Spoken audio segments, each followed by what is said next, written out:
Good morning. My name is Jeff Kiley. I am a shareholder of Cytrx, have been a shareholder of Cytrx for 6+ years. Um, I have 1,700 people watch the first video, 700 people watch the second video I've made, so I can possibly write an email to 2,400 people. So this clearly is an efficient way to get a message across. I can't imagine that anybody watching these videos is anything but a shareholder. Who else would watch this silly stuff about management and Aldox or Rubicin and the clinical trials and everything else? They must be shareholders. So this is the way I'm going to try to disseminate a message. And the message is, we got a big problem. I don't think management's goals is in line with shareholders. I'm trying to protect my investment. Lordy, I wish I was short this thing. I would, from $30 to 47 cents, it would have made a killing. But I've been on the wrong side of it. I admit that. But management's been trying to manipulate a message and all this reverse stock split and everything's fine and great that this stock's at 47 cents and everything's going to be fine in the future when all these milestones get kicked off. But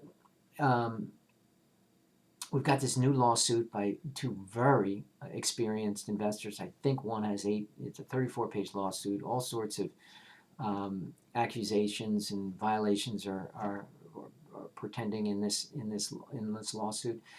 I'm not going to touch that. I mean, I'm all for that. These guys have been involved in this security for most of them are doctors, as I said. They understand Aldox, and they're mad. They're upset, and they want to change the direction.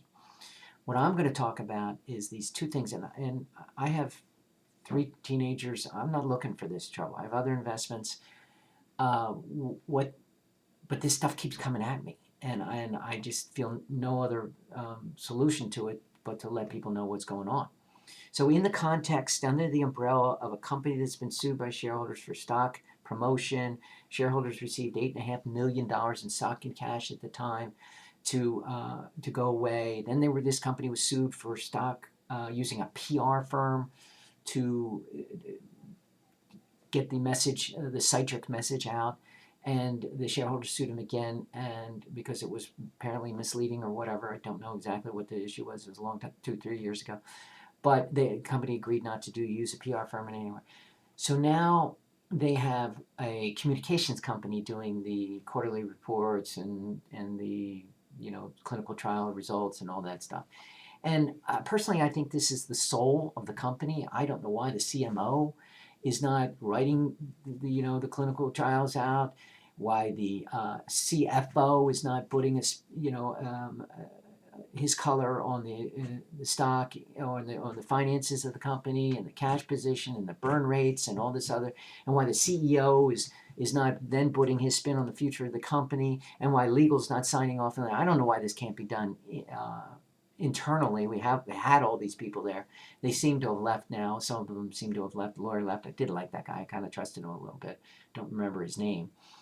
But so I think it could be. But it's now, maybe this is a closet industry. Maybe with 65,000 publicly traded companies, maybe everybody's outsourcing this function of communications and whatnot. So fine. We hire a communications company. It's not our money. It's shareholder money. So, but you can't imagine who Cytrx has hired to do their communications of all their information that needs to get out to shareholders. They hired Sam Waskell's in-house communications department. Now, we all remember Sam Waskell. Sam Waskell was the CEO of ImClone. ImClone had Erbitex. Erbitex was not going to be approved by the FDA. Sam Waskell got the information from the FDA somewhere, earlier, and he had a loan with warrants, and apparently the warrants were false. They weren't accurate, or they've already been exercised, but he had them with Bank of America, and he pleaded guilty to, I'm going to read these: securities fraud, bank fraud, obstruction of justice, and perjury. Pleaded guilty to those. He later, a year later, pleaded guilty to tax evasion because he sold $15 million worth of art, and he tried to dodge the U.S. government and not pay the taxes on it. And we all remember poor Martha Stewart, who was flying her personal jet across the country and pulled it down in Indianapolis or wherever it was in order to make a call to her broker, forget his name, and in order to sell her clone, because her daughter was going out with Sam Waskell at the time. She was close, and she got thrown in jail for 18 months. And they threw away the book on Sam Waskell. The maximum amount under federal guidelines of time, I think he spent 7 years in jail. Maximum fine, I think he was fined $4 million. And he had to agree not to, be a public director or run a corporation for a certain amount of time. This is the communications department or communications company that Cytrx has hired to disseminate their quarterly reports and clinical trials and anything else that shareholders should know about. So I ask you, why would anybody hire a communications company with this pedigree? You would want, and especially with Cytrx's challenges on disseminating information and being sued for everything, you would want somebody who would play by the Marquis of Queensberry rules and would have a track record of playing by those rules. Instead, we have a company that knows how to slip around, a communications company that can slip around and maybe say something a little bit, this way and that way. And if we say something really wrong, they have experience with the feds. Their CEO was locked up. This is the communications company we have chosen. This is not a decision that's made for the client shareholder's best interest. This is a decision that's made by the CEO of this company to cover his butt. A company that has experience in how to, work around the system, work around the rules.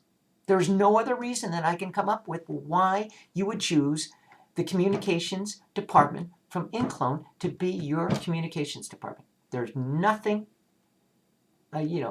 positive about this. We at Cytrx should not need these skills that these people possess. That's point one. Point two, again in the same context, sued for stock promotion, sued for using a PR firm. At the shareholder meeting, with the disastrous shareholder meeting where I got up and tried to speak, and the security of Bel Air Hotel came up to me and got, nose to nose with me and said, "You'll have to leave now." And I said, "I'm not leaving. I wanted to get my message across. This is a shareholders meeting. I should be allowed to speak." And they said, and then threatened to get the LAPD to take me away. And I said, "Okay, I'll take that. Get the police. If you're going to have me arrested for speaking at a shareholder meeting, I'll take that risk." Finally, the CEO and the lawyer go outside of the room, and they come back and say, "Okay, you can have a couple of minutes." So the lawyer said, "You got to let him speak." So after this charming fellow comes up to me and says right up front, "By the way, I'm a paid consultant by Cytrx, and I can talk to you. I know you're upset about the stock's 47 cents a share. Maybe it was 52 at the time. But I speak the language of the retail broker, of the retail individual, which I am, retail investor. And then I have emails from him saying he's been this paid consultant since 2009, saying that he has invested in this security himself. He has his client. He works for he's a registered representative or financial advisor or some euphemism for a stockbroker at Alexander Capital. Now, keep in mind, I was a retail. This is something I know a lot about. I was a retail broker at Merrill Lynch and Morgan Stanley for 12 years. I supervised these people at Credit Suisse and Lehman Brothers. This is something I know a lot about. So he said, I speak the language. What he does for Cytrx is David Hein apparently is too busy. This is wrong. David Hein should be speaking to every individual that calls in that has a problem and wants to know why the stock keeps going down every day. David Hein can't be that busy that he's talking to Visium, Point72, RA Capital, Baker Brothers, Deerfield, on and on and on, all these dedicated healthcare investors, unless he's talking to them all the time and they're going out and shorting the stock and making the trade that I should have made that I incorrectly took the wrong side of. Could be. But he's too busy, so he hires this registered representative at Alexander Capital to talk to these retail investors. And that's what this guy has been doing since 2009. And it's clearly their best friend. The CEO, Steve Kriegsman, and this guy hugged each other at the shareholder meeting. I saw it with my own eyes. That's how close they are. And so then somebody else sends me his CRD. Now, if you don't know what a CRD is your report card in this industry. I have one.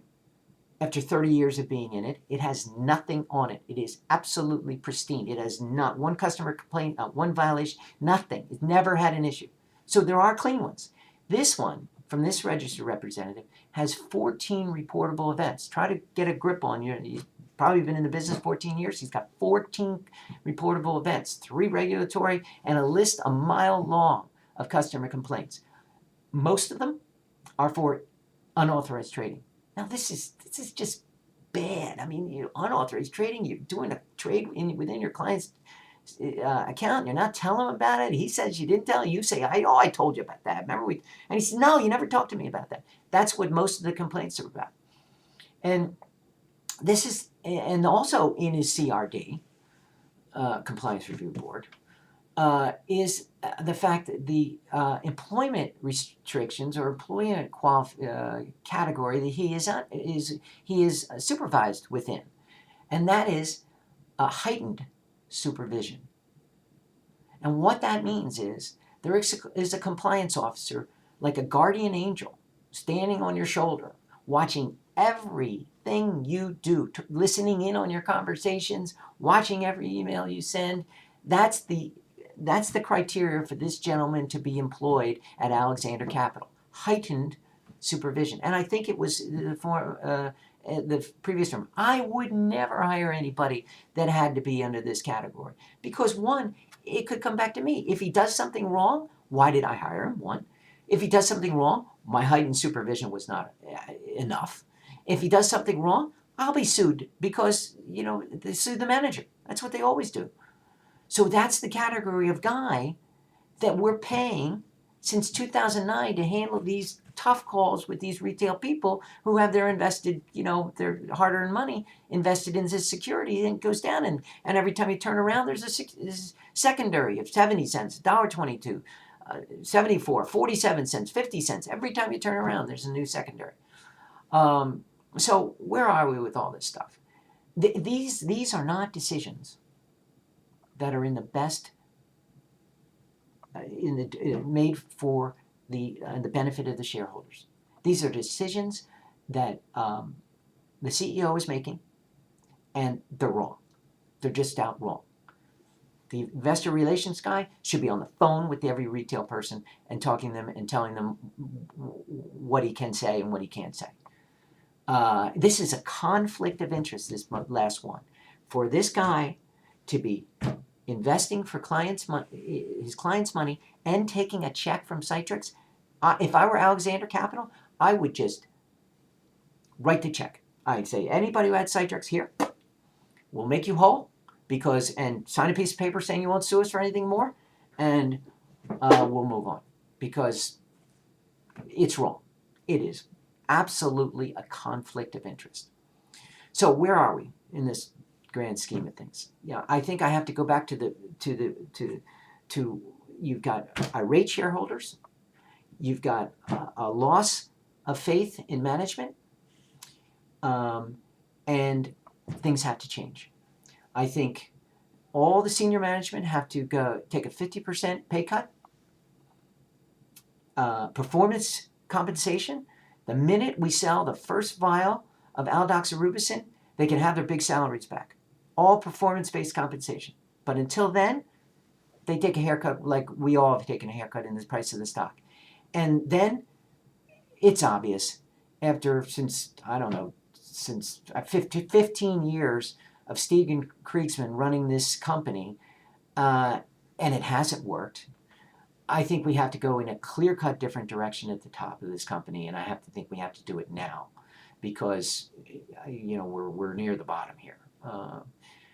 So those are the two things. I hope you. I'd love the feedback if you think I've missed something here, or I didn't get it right, but thank you for watching, and maybe we can get this kind of stock to go in a positive direction. Thank you very much.